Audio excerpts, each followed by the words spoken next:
ولله على الناس حج البيت من استطاع إليه سبيلا ومن كفر فإن الله غني عن العالمين صدق الله العظيم হজ বাইতুল্লাহ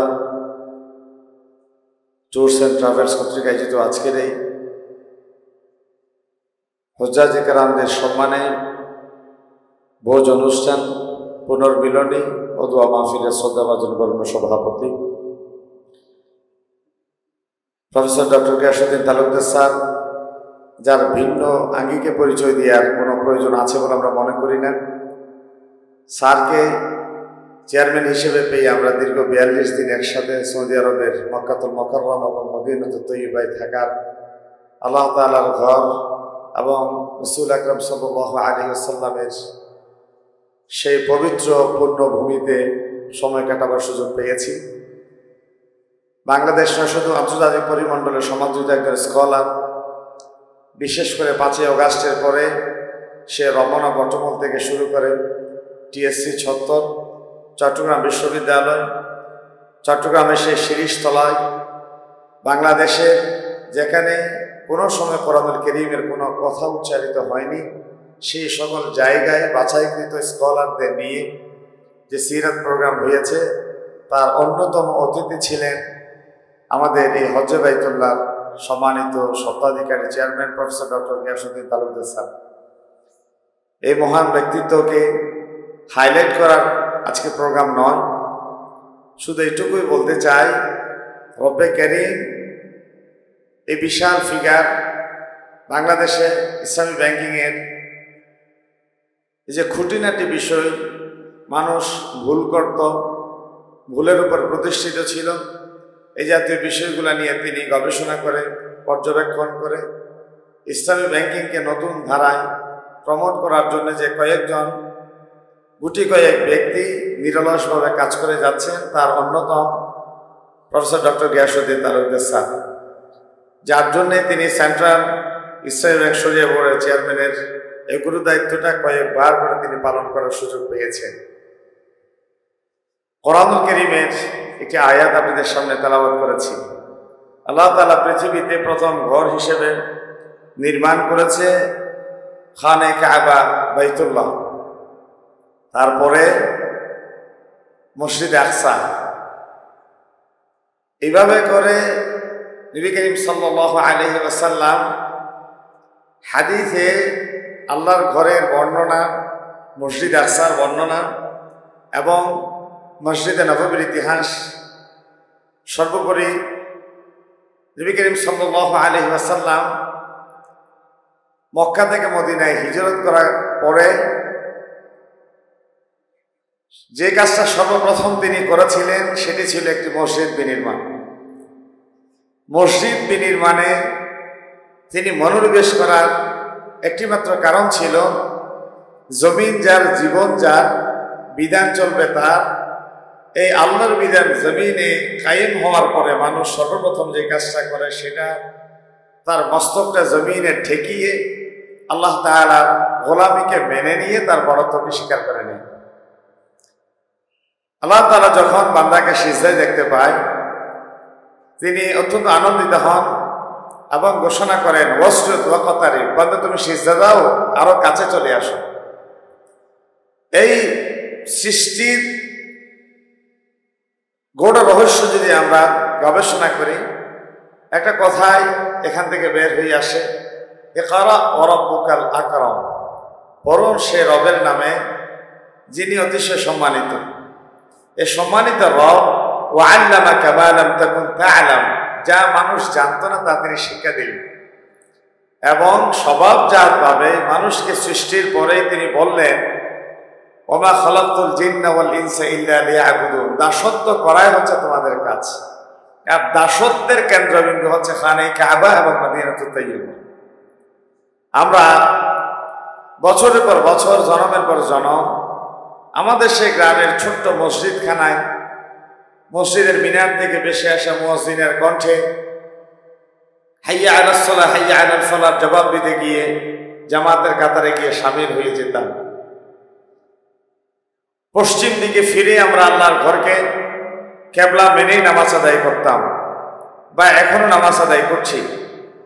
যখনই আমরা খানে কাবায় সেই মাতাফের ছত্র গিয়ে পৌঁছলাম, তখন হৃদয়ের মণিকোটায় একটা আবেগ, একটা অনুভূতি এইভাবে কাজ করে, ও আমার রব 3000-4000 মাইল দূরে।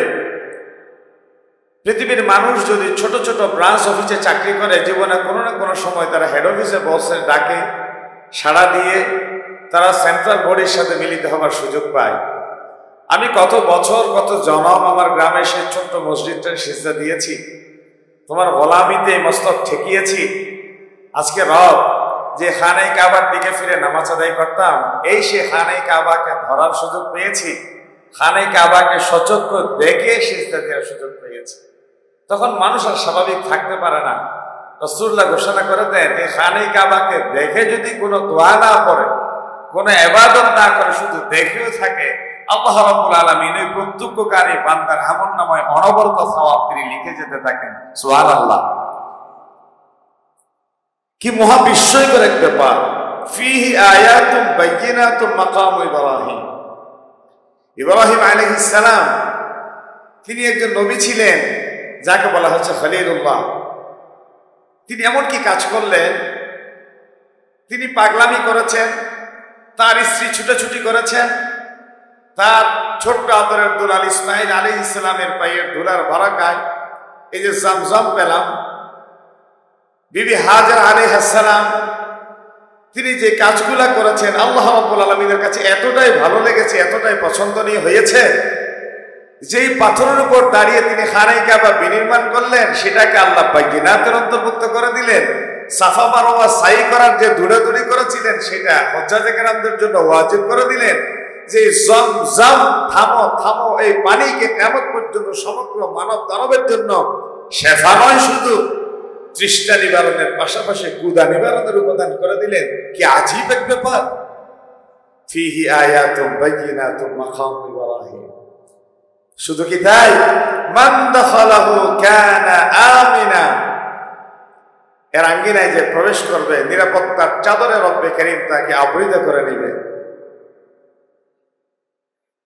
যাদেরকে আল্লাহ সামর্থ্য দিয়েছেন, যাদের সক্ষমতা ছিল, আপনারা আমরা ছুটে গিয়েছিলাম সেই মদিনার পানে মক্কাতুল মুকাররমায়, আমার নবীর রওজা তোহারের পাশে প্রাণ উজাড় করে সেই রিয়াজুল জান্নায় প্রবেশ করে হৃদয়ের সবটুকু আবেগ অনুভূতি এক জায়গায় একত্রিত করে বলেছিলাম, ও রব, সুন্নাতুল্লাহি আল্লাতী ক্বাদ খালাত মিন ক্বাবল ওয়া লান তাজিদ লিসুন্নাতিল্লাহি তাবদীলা।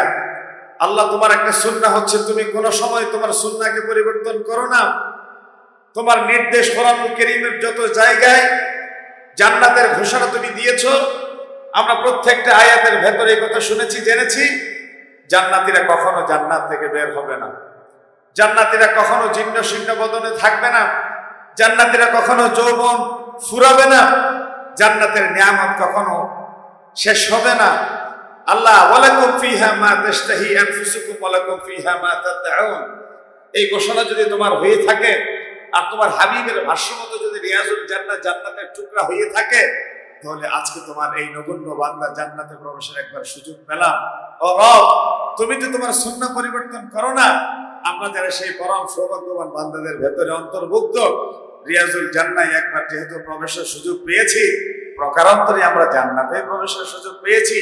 আল্লাহর কাছে ফরিয়াদ করছি, রব, তোমার সুন্নাহ অনুসারে তোমার জান্নাত থেকে তোমার বান্দাদেরকে আর কখনো তুমি বিতাড়িত করো না। আমরা সকলে বলে আমিন। এটাই হবে আমাদের হুজ্জাজে কেরামদের মনোবাসনা। এই যে ফিহি আয়াতুম বাইয়িনাতুম মাকাম ইব্রাহিম, আমি যতই ভাবি ততই আশ্চর্য হই। যদিও এখানে মাকাম ইব্রাহিম একটা সিম্বলের কথা বলা হয়েছে, এখানে শুধু মাকাম ইব্রাহিম একটাই বাইয়িনাত নয়। সাফা মারওয়া সাই করা, এই যে জমজম, এই যে জাবালে আবি কুবাইস, এই যে জাবালে আজিয়া, এই যে নবী করিম সাল্লাল্লাহু আলাইহি ওয়াসাল্লামের ঘর, সবকিছুর ভেতরেই তো মুমিনদের ঈমানকে একবার নাড়া দেয়। জাদ্দিদু ঈমানাকুম বিকাউলি লা ইলাহা ইল্লাল্লাহ, তোমরা তোমাদের ঈমানকে নবায়ন করো। কেমনে ইয়া রাসূলুল্লাহ? বলে যে লা ইলাহা ইল্লাল্লাহর মাধ্যমে। আর লা ইলাহা ইল্লাল্লাহর প্রচার প্রসারের সেই সেন্টার তো লা ইলাহা ইল্লাল্লাহ, কেন্দ্রবিন্দু তো খানে কাবা। প্রিয় হুজ্জাজে কেরাম,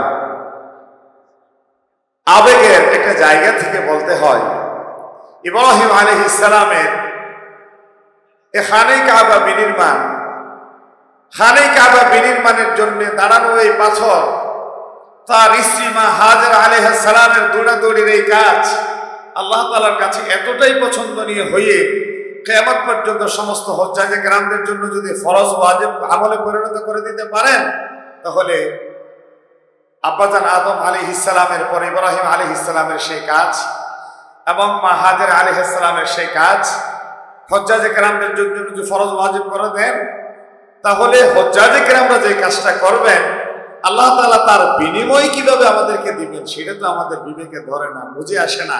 এই জন্যই তো বোধহয় আমার নবী বলেছেন, হজ এবং উমরা তাবিউ বাইনাল হজ্জ ওয়াল উমরা, তোমরা হজ এবং উমরা অনুসরণ করো, একটার পর আরেকটা করে যাও।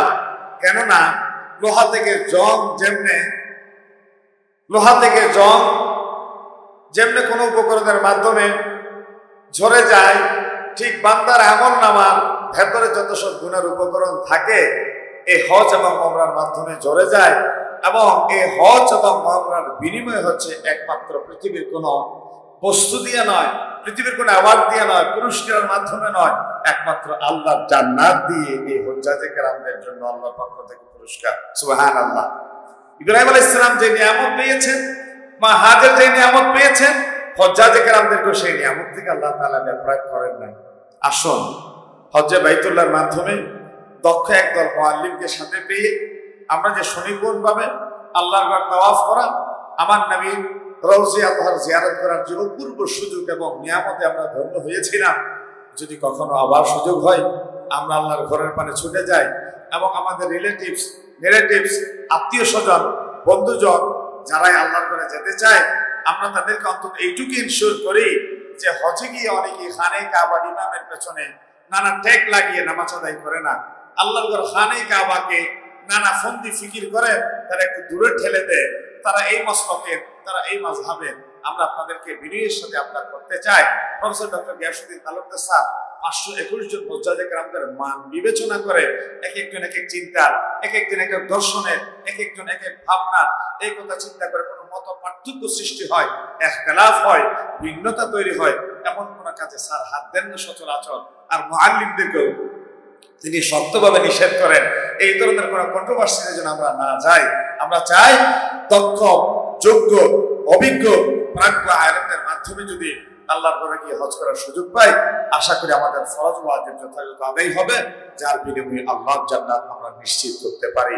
আল্লাহ রাব্বুল আলামিন বিগত হজকে আমাদেরকে হজ্জে মাবরুর হিসেবে কবুল করুক, আজকের জিয়াফত অনুষ্ঠানকে কবুল করুক। পরবর্তী সময়ে আবার যদি যাওয়ার সুযোগ হয় এই হজ্জে বাইতুল্লাহর মাধ্যমে আল্লাহর ঘরে গিয়ে যেন আমরা হজ এবং উমরা করতে পারি, সেই সময়ে সেই শুভকামনা জানিয়ে আজকের আলোচনা এখানে শেষ করলাম।